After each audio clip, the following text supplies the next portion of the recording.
Siya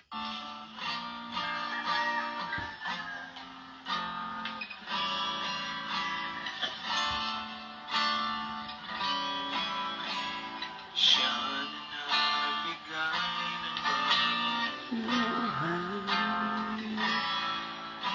naglinis ng mga kasalanan, hinimot ang lahat ng aking nakaraan.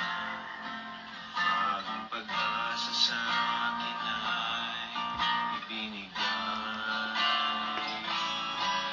Pinakita sa akin ang kanyang layunin, na ako'y magtatagumpay at gagamitin. Saan man pumaroon, siya'y sasama,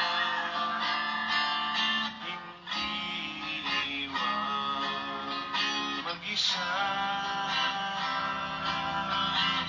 Tunay na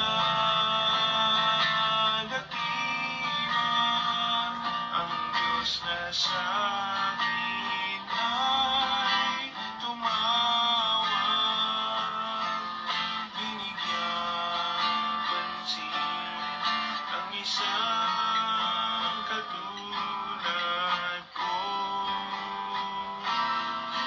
Sa mga nakalipas ako'y kaniyang pinalaya, Diyos na mabuti at tunay na dakila. Siya na nagbigay ng bagong buhay, naglinis ng mga kasalanan, hinimot ang lahat ng aking nakaraan. Bagong pag-asa sa akin ay ibinigay. Pinakita sa akin ang kanyang layunin, na ako'y magtatagumpay at gagamitin. Saan man pumaroon, siya'y sasama, hindi iwan mag-isa. Amen. Dakila po ang ating Diyos. Muli po ay isang magandang umaga sa ating lahat. Isang pinagpalang umaga po ng Miyerkules sa atin pong lahat. At dito po sa Pilipinas ay saktong 5:33 na po ng umaga. At sa mga ibang dako po ng bansa, ibang sulok ng mundo ay alam ko po na iba ang oras. Pero tayo po ay magkakaisa ngayong umaga na pag-aaralan at sama-sama tayong magpapaturo at mag-aaral ng salita po ng ating Panginoon. Ako nga po pala si Sister Mabel from DFC Maranlig, Door of Faith Church Maranlig ng Marinduque. Sa distrito po, sa pangunguna po ng aming district supervisor, Ma'am Baby, Ma'am Pastora Rebecca Masaredo Quejada. At ang aking pong pastor dito sa Maranlig ay ang aming pong pastor Alex Requintel. Tayo po muna ay manalangin. Hallelujah. O dakilang Diyos na makapangyarihan sa lahat, kami po ay nagpupurit, nagpapasalamat Panginoon sa umagang ito, sa dakilang bagay na patuloy niyo pong ginagawa sa buhay ng bawat isa sa amin. Ngayong umaga Panginoon, patuloy po kaming dumudulog sa inyong harapan, nagsusumamo Panginoon, at patuloy na idinudulog ang gawain na ito Panginoon, ang aming pong pag-aaral ng inyong mga salita sa umagang ito. Kayo po ang patuloy na maitaas, patuloy na kayo po ang maranasan namin sa inyong mga salita, at patuloy na magrema o Diyos ang inyong mga salita sa aming mga puso at kaisipan. maipamuhay namin ito bilang inyong mga anak at maging kalakasan namin ito spiritually. Salamat Panginoon, kayo po'y dakilang Diyos at walang makapapantay po sa inyong kapangyarihan. Kayo'y patuloy naming sinasamba at patuloy naming pinapupurihan ang inyong pangalan at walang ibang maitaas sa buhay ng bawat isa sa amin kundi kayo lamang po, Panginoong Hesus. Hallelujah. Salamat, Panginoon, at patuloy na taglay namin ang katagumpayan sa umagang ito. Taglay namin ang katagumpayan sa inyo lang po nagmumula, sapagkat kayo ang Diyos na mananagumpay. Kayo ang Diyos na patuloy na tutulong at patuloy na hahawak, bubuhat sa bawat isa sa amin, sapagkat kayo ay Diyos na kailanman ay hindi tatalikod sa inyong mga anak at sa mga taong patuloy na sumasampalataya at naniniwala na kayo ang Diyos na makapangyarihan sa lahat. Sa lahat, Panginoon, ng bagay dito sa mundo, ginagawa nyo ang pinapaulan ninyo sa kanila at binibigyan nyo ng biyaya sa lahat ng mga bagay na ginawa at nilikha ninyo sa mundong ito. Sa masama o sa mabuti, patuloy kayong nariyan, nananatili kayong mabuti, nananatili kayong tapat. Salamat, Panginoon. Purihin po kayo. Hallelujah. Magrema po kayo sa inyong mga salita sa umagang ito. Sangkapan nyo ng inyong kapangyarihan at patuloy na ang lahat na makapakinig ng mga salita nyo sa umagang ito'y maranasan ng inyong pag-ibig, ang inyong pagpapala at kapayapaan na sa inyo lang po nagmumula. Salamat o Diyos, purihin po kayo at sa lingkod nyo ito nagagamitin, patuloy na itago nyo po ako sa inyong likuran at kayo ang patuloy na mahayag at ang inyong kadakilaan ang patuloy naming makita. Hallelujah. Salamat o Diyos, purihin po kayo sa pangalan ng aming Panginoong Hesus. Ang lahat po ay magsabi ng Amen. Amen. Hallelujah. Muli po isang mapagpalang umaga sa ating lahat. Kung kayo po ay may mga Biblia na hawak sa mga oras na ito, tayo po ay sabay-sabay na makipagbukas sa aklat po ng Ikalawang Kronika, chapter 20, verse 15 to 17. Marahil po ang iba sa inyo ay lagi na pong nababasa ang mga talatang ito mula sa Biblia. Pero hayaan po natin na patuloy tayong maturuan palagi ng Panginoon sa iba't ibang kapahayagan na nais niyang iparating sa bawat isa. Ikalawang Kronika, chapter 20, verse 15 to 17. Ganito po ang sabi. Sinabi niya, makinig kayo, Haring Josaphat, gayon din kayong mga taga-Huda at Jerusalem. Ganito ang sinasabi sa inyo ni Yahweh. Huwag ninyong sirain ang inyong loob. Huwag kayong matakot dahil sa makapal na kaaway. Ito'y ipakikipaglaban niya para sa inyo. Verse 16, harapin ninyo sila bukas sapagkat aahon sila sa Sis. Matatagpuan ninyo sila sa may duluhan ng lambak sa silangan ng ilang ng Jeroel. Verse 17, hindi na kayo kailangang lumaban. Manatili lamang kayo sa inyong pwesto at maghintay. Makikita ninyo ang gagawing pagliligtas sa inyo ni Yahweh, sapagkat siya ang kakampi ninyo. Kaya, hindi kayo dapat matakot ni masiraan ng loob. Harapin nga ninyo sila bukas sapagkat si Yahweh ang kasama ninyo. Hallelujah! Salamat po Panginoon sa pagkabasa ng inyong mga salita. Nais ko pong basahin sa English yung verse 17. Kasi dito po tayo kukuha ng ating pong title sa umagang ito. Sabi po sa 17, sa English version po, you will not need to fight in this battle. Position yourselves, stand still and see the salvation of the Lord, who is with you. O Judah and Jerusalem, do not fear or not dismayed. Tomorrow go out against them. For the Lord is with you.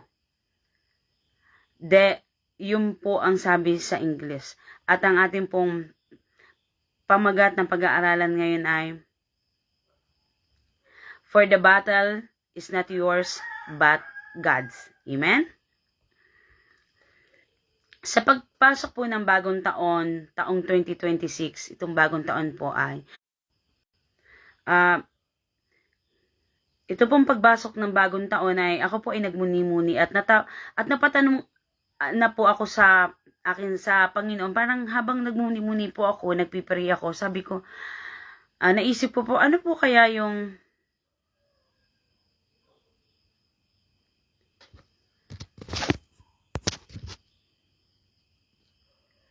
ano po kaya yung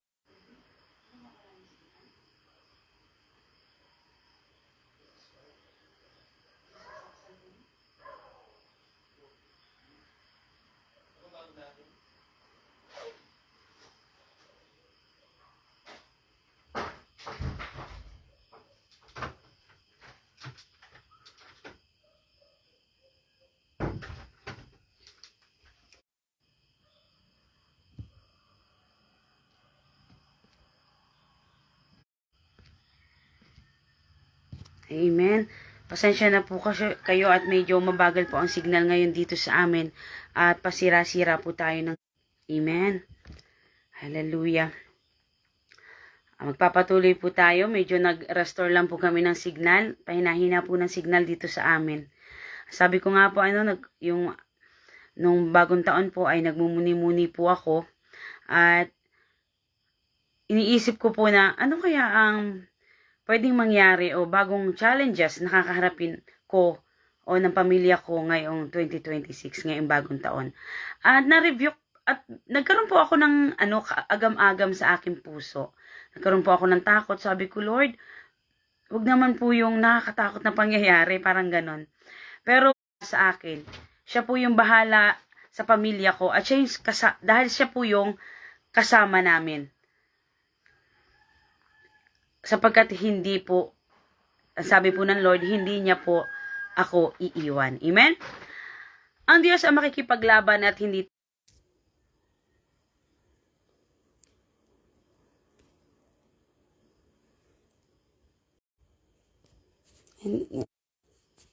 nagbaliktad.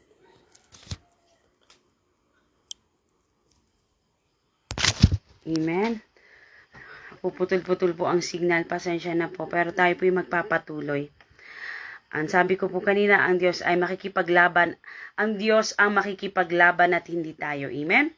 Kaya manatili lang tayo at maghintay sa gagawin ng Diyos na pagtatagumpay para sa ating mga buhay. Isang mabuting hari si King Jehoshaphat na napalibutan ng napakaraming kaaway. At kung tayo ang nasa posisyon niya, maaaring maisip natin na wala na tayong pag-asa. Wala na tayong pag-asang manalo pag ganun karami na yung kalaban natin. Kasi kung babasahin po natin yung buong chapter ng 20, ilang kaharian yung nagsama-sama para labanan ang lugar o ang bansa ni King Jehoshaphat.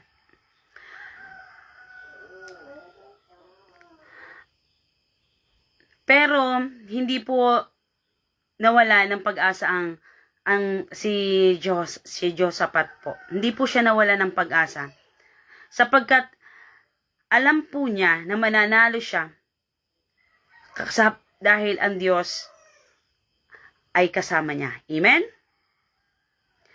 At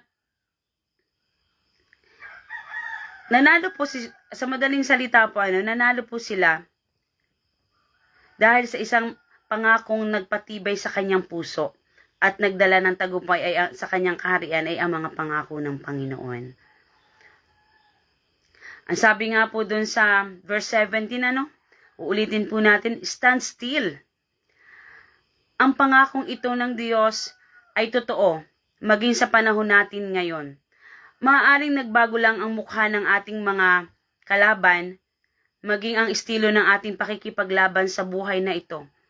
Kahit tayo ay tumanggap at kumilala na sa Panginoon, maaaring ito ay sakit, financial problem, maaaring ito ay mga nasirang relasyon, yung hindi maayos na relasyon natin sa ibang tao o sa mga mahal natin sa buhay, o yung mga hindi stable na trabaho, at marami pang ibang labanan na kinakaharap natin sa mundong ito. Mga kapatid, ang tanong po sa bawat isa sa atin sa umagang ito ay paano natin ito ipagkakatiwala? Paano po natin ipagkakatiwala ang mga battle natin sa Panginoon upang maranasan natin ang tagumpay? Balik po tayo sa ating binasa. Nang panahong yun ay nabalitaan po ni Haring Jehoshaphat na maraming bansa ang sumasalakay sa ibayo ng lawa na nasa Hazazon Tamar. Ano po? Nabahala ang Haring Jehoshaphat po that time nung nalaman niya na napakarami ng lumulusob sa kanilang bayan. At mababasa po natin sa verse 3 nung chapter 20 na nabahala si Haring Jehoshaphat pero dinulog po niya agad yon. Idinulog niya ang kanyang kabalisahan sa Panginoon, sa Diyos. Nanalangin siya at humingi ng tulong kay Yahweh. Sabi nga po niya sa kanyang panalangin ay ganito: kayo po ang namamahala sa lahat ng bansa at ikaw ang may lubos na kapangyarihan. Kung babasahin po natin at ikaw ang may lubos na kapangyarihan, kaya walang maaaring lumaban sa iyo. Mababasa po natin ito sa verse 6 at makikita po natin dito ang pagkilala ni Haring Jehoshaphat sa kayang gawin ng Diyos. At yun po ang una nating dapat isipin upang maipagkatiwala natin sa Panginoon ang ating mga battle o mga pakikipaglaban sa buhay na ito. May 6 na mahalagang bagay po tayo, o dapat isaisip upang manatili ang pagtitiwala natin sa ating Panginoong Jesus o sa ating Amang nasa langit. Una po, basahin ko na rin po Ang sabi po sa verse 12 ng chapter 20 ng pangalawang kronika, Diyos namin, parusahan mo sila, hindi namin kayang sugpuin ang gayong karaming kaaway, hindi namin malaman ang aming gagawin. Amen? Sabi po doon, hindi namin kayang labanan ang ganito karaming hukbo. Hindi po namin alam ang gagawin. Sabi po nila doon, sa inyo lang kami umaasa. Ipinapakita po ng verse na ito ang lubusang pagsuko ng hari, sapagkat nasabi niya, Lord, hindi namin kaya. Ipinakita na talaga, Lord, hindi ko kaya kung wala kayo. Lord, hindi ko kaya ang laban na ito. Pero sinasabi niya yun sapagkat alam niya na kaya po ng Panginoon. Amen? At ang pangalawa na dapat po nating gawin o isaisip upang manatili sa ating puso ang pagtitiwala sa Panginoon. Pangalawa po, pagsuko ng buo sa harapan ng Panginoon. At ipinakita din ng verse na ito dun po sa ating binasa, sa verse 12, ang lubos na pagtitiwala ng hari sa Diyos kasama ng kanyang bayan. Sapagkat sinabi din po sa verse na ito na sa inyo lamang kami umaasa. Ibig sabihin, wala silang pwedeng asahan kundi ang Panginoon. Amen? Kaya yung pagsuko ng buo sa harapan ng Panginoon, kung ikaw ay walang pagsuko sa harapan ng Panginoon, wala pong buong pagtitiwalang mangyayari. Amen?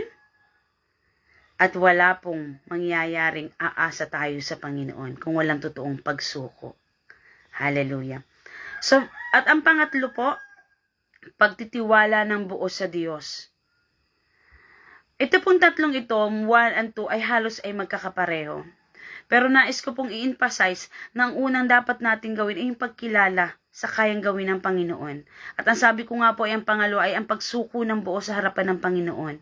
At ang pangatlo ay yung pagtitiwala ng buo.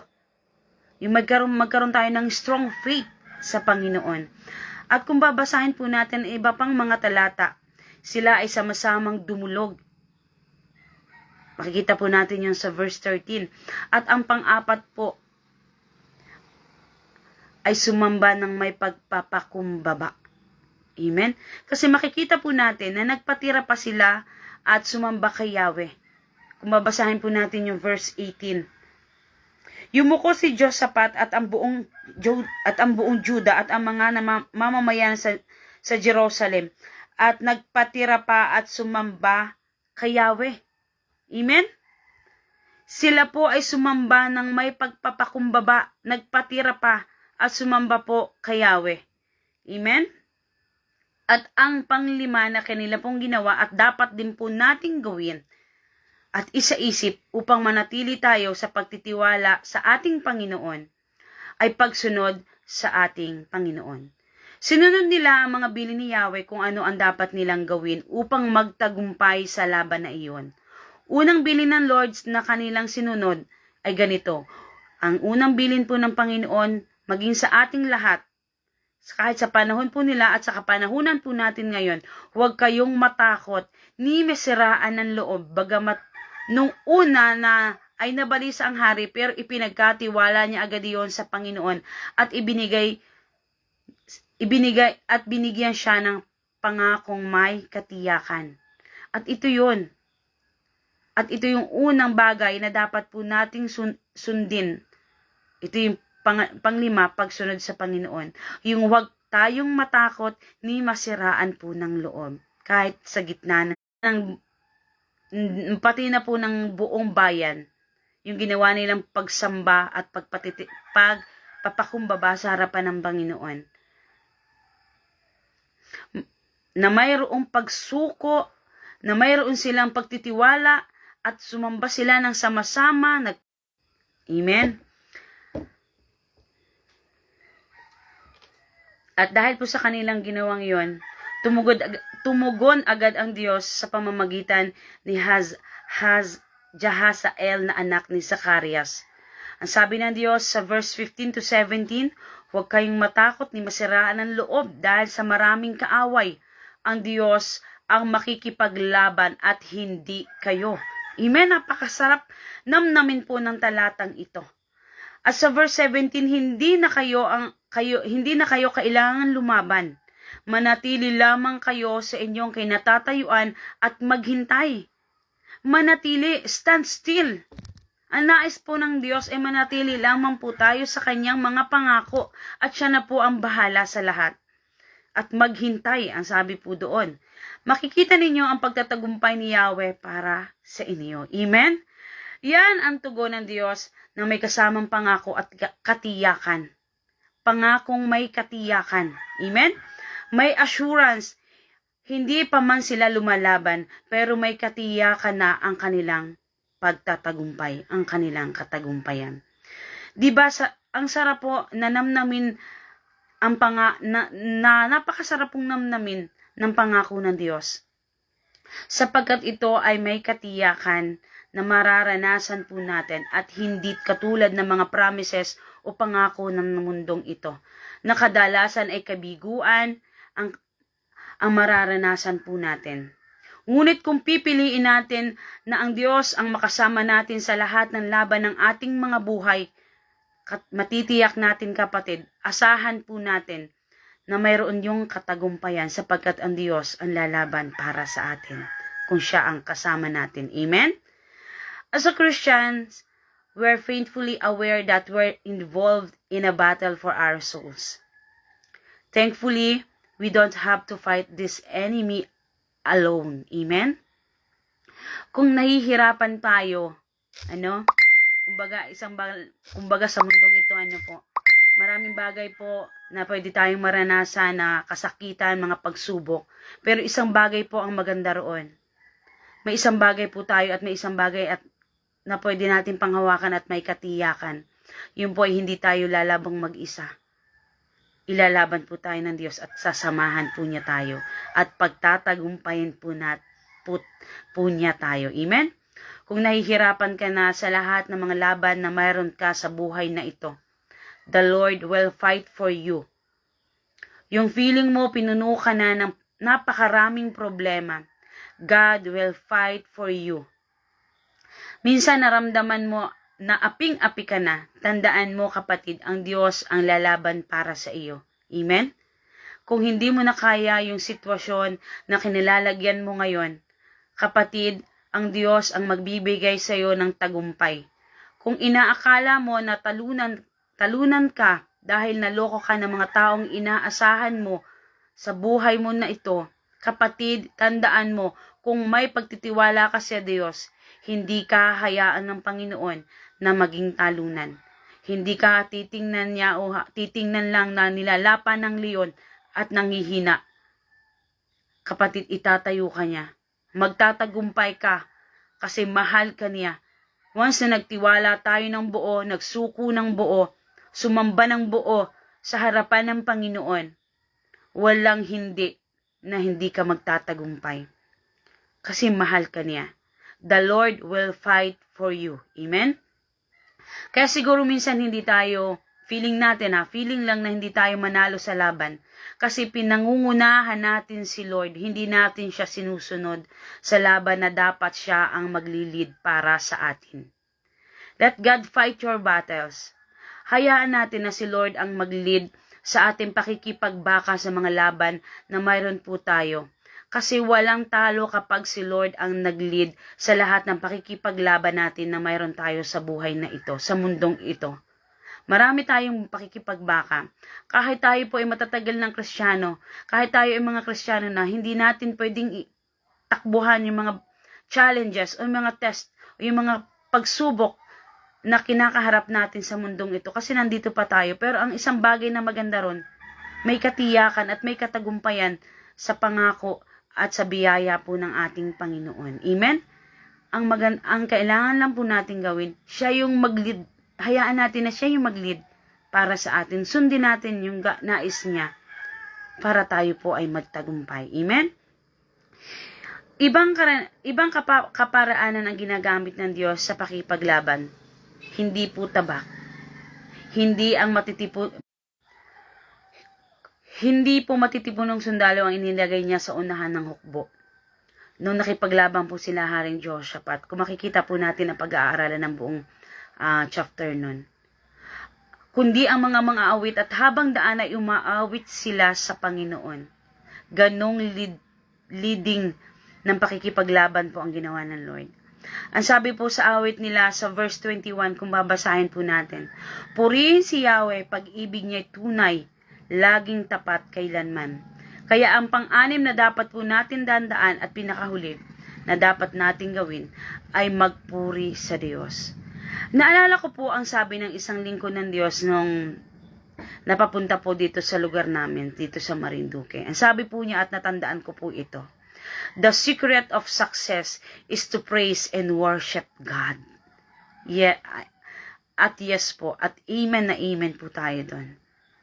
Kahit po ako personally, kapag may pinagdaraanan po ako na kabigatan sa aking puso, nagpipraise lang po ako sa Panginoon o nagpapatugtog po ako ng mga praise and worship. At mararamdaman ko na lang po yung kagaanan. Kaya mahalaga po na tayo ay may pagpupuri at magpuri sa Panginoon kahit sa gitna man ng mga pagsubok. Amen? Maraming patunay po sa Biblia ang ating pong mababasa na kapag na ang pagpupuri o yung pag-awit o yung pagpipraise and worship sa Panginoon ay nagpapatagumpay. Napakaraming stories sa Bible na pinagtagumpay niya ang kanyang mga anak sa pamamagitan ng pagpupuri. Isa na doon kung paano niya napabagsak ang Wall of Jericho sa pamamagitan ng praise and worship. Ang pagkawala ng tanikala ni na Pablo at Silas nung sila po ay nasa kulungan, pati ang pagkawasak ng pinto ng kulungan dahil sa kanilang pag-awit at pagpupuri sa Diyos. Amen? Pag-awit ng mga himno. Ilan lang yan sa mga pagtatagumpay sa pamamagitan ng pagpupuri na makikita po natin sa Biblia. Tulad ng ginawa nila Haring Jehoshaphat, inilagay niya sa unahan ng hukbo ang mga awit at habang sila ay naglalakad, sila ay umaawit ng papuri sa Diyos. At nang marinig sila ng kanilang mga kalaban na umaawit sa Panginoon, sila ay nagkagulo. Ganun po ang pagkilos ng Diyos. Sila ay nagkagulo at sila din ang nagpatayan habang sila Haring Jehoshaphat ay nakatayo at nakatingin sa ginagawang paglaban ni Yahweh para sa kanila. Amen?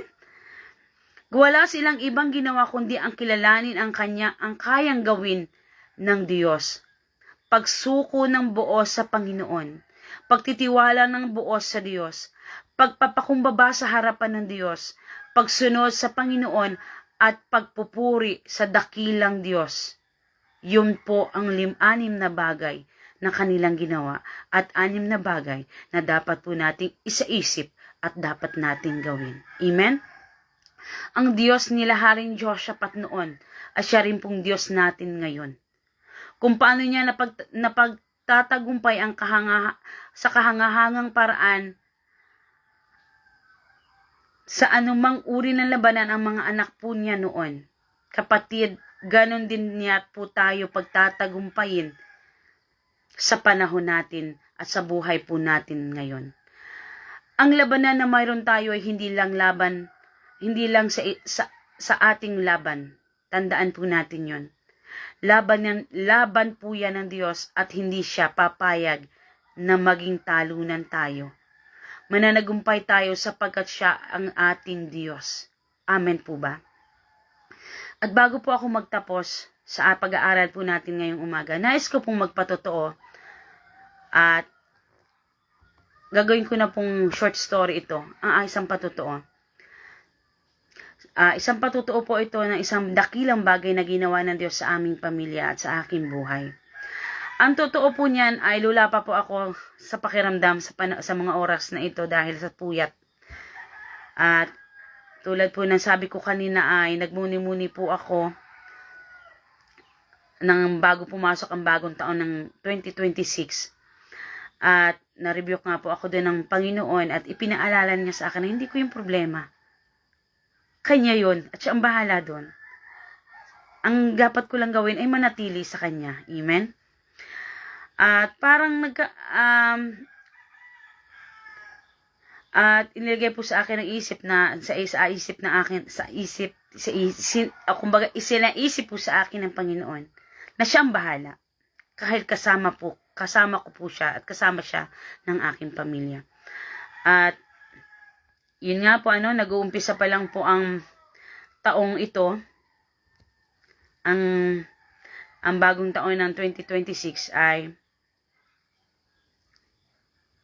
naranasan po ng aming pamilya ang isang test or isang challenge ng aming pananampalataya at pagtitiwala sa Panginoon. January, ang totoo po niyan ay kalalabas lang po namin ng hospital kagabi. Kagabi lang po. Akala ko nga po ay, nung nag-chat po ang Pastor Alex sa akin na ako po ang magdi-devotion ngayong umaga ang akala ko po ay sa hospital pa ako magdi-devotion ngayong umaga. Pero sa biyaya po ng Diyos ay nakalabas po ang aking lola noong kagabi po. At dumating po kami, siguro po ay, hindi ko na pong matandaan yung oras kagabi, pero gabing gabi na at sobrang antok na po at lula kasi ilang gabi rin po kaming puyat. January 8 po noon, nag-uumpisa pa lang po ang linggo o ang buwan ng January 2026 ay isinugod po namin siya sa ospital ng January 8 ng gabi. At alam niyo po ba, unang revive po siya sa kanya doon sa doktor po. Sa pagdating po namin sa ospital, wala na po siyang response. Kumbaga, tinapat na po sa kami ng doktor na inihanda na po yung aming mga sarili na sa posibleng mangyari na pwede po siyang mawala sa amin anytime. Pero ganun pa man ay inirequest pa rin po niya kami na ilipat sa mas malaking hospital, doon sa mas kumpleto ang mga facilities para mas ma-check po ang lola namin, bagamat hindi na po siya nagre-response nung time na yun. At pagdating, alam niyo po ba, bago pa kami dumating doon sa sinasabi kong mas malaking hospital, bigla pong nagsalita yung lola namin. At nagulat kahit ako po yung kasama sa ambulansya, isa kong kapatid, nagulat po ako, at nagulat po yung nurse na kasama namin. At sa madaling salita po, yung lola ko, nakapagsalitang muli pagdating ng hospital, at nung sinitiskan po siya, ang result ay okay naman. Alam niyo po, isang himala yun, kasi hindi na po siya nagsasalita, hindi na po siya nagre-response. Pero pagdating po namin doon, bigla po siyang nag-response, at nung panahon po yun, habang nire-revive po siya, nahihirapan ko pong tingnan yung sitwasyon ng lola ko. Sabi ko sa Lord, nagpray po kami sa amin ng aking ibang mga kapatid na kasama ko nung time na yun. Sabi ko sa Lord, Lord, ipinagkakatiwala ko na po sa inyo yung buhay ng lola ko. Sa inyong mga kamay, inahihabilin ko na po yung buhay niya. Kayo na po ang bahala sa kanya. Kung kukunin niyo po siya, ito po yung naging prayer ko, kung kukunin niyo po siya, okay po, basta katagupuin niyo po siya, kasi mahina na po yung pandinig niya, kahit lagi po kami nagba-Bible study sa amin, alam ko po at pinagkakatiwala ko sa inyo, Panginoon, na kinatagpo niyo po siya, at patuloy na katagpuin niyo po siya sa panahong ito, sa oras na ito. Yun po yung panalangin ko sa Lord. Kung kukunin niyo po siya, ihanda niyo po kami, at tatanggapin po namin kung ano yung inyong kalooban. Pinagkatiwala ko na po lahat sa Panginoon. Pero iba po yung ginawa ng Lord. Nung panahon, ipinagkatiwala po namin siya sa Kanya, yung buhay niya sa Kanya, sa Panginoon. Gumawa po ng himala ang Diyos. Isang malaking himala po ang buhay po ng aming lola ngayon. Kaya sabi ko, ipinakita niya po sa pamilya namin, sa buo po naming sambayanan, kung gaano po siya makapangyarihan. Kung tayo magtitiwala sa Kanya, ang Diyos po, hindi siya bumibigo. Kaya salamat sa Panginoon, alam niyo po, sa sitwasyong yon ay, ng pagtatagumpay na mayroon po kami, ng pamilya namin, na pinagtagumpay po kami, sa sitwasyong ito. Alam ko po na yung katagumpayan nyo na ginawa po ng Diyos, inilaban po niya kami, para magkaroon po ng katagumpayan, na katulad po na amin pong naranasan. At kayo rin po mga kapatid, alam ko at naniniwala at nananampalataya ako na ang pagtatagumpay ay lagi pong mararanasan ng bawat isa kung magtitiwala at susuko tayo ng buo sa ating Panginoon. Amen? The battle is not yours, but God's. Ang laban na ito ay hindi sa iyo. Ito ay laban ng Panginoon para sa iyo. Tandaan mo yan, kapatid. You will not need to fight in this battle. Hindi mo kailangan lumaban na mag-isa. Ang kailangan mong magawin ay ito. Position yourselves, stand still, and see the salvation of the Lord who is with you. Kailangan mo lang gawin ay manatili at ipapakita sa iyo ng Diyos ang pagliligtas na Kanyang gagawin. Sapagkat siya ay kasama mo. At makikita mo ang kaya niyang gawin sa buhay mo. Ang nais lang ng Lord, manatili tayo sa Kanya. Huwag tayong susuko, huwag tayong manghihina, at huwag tayong babagsak.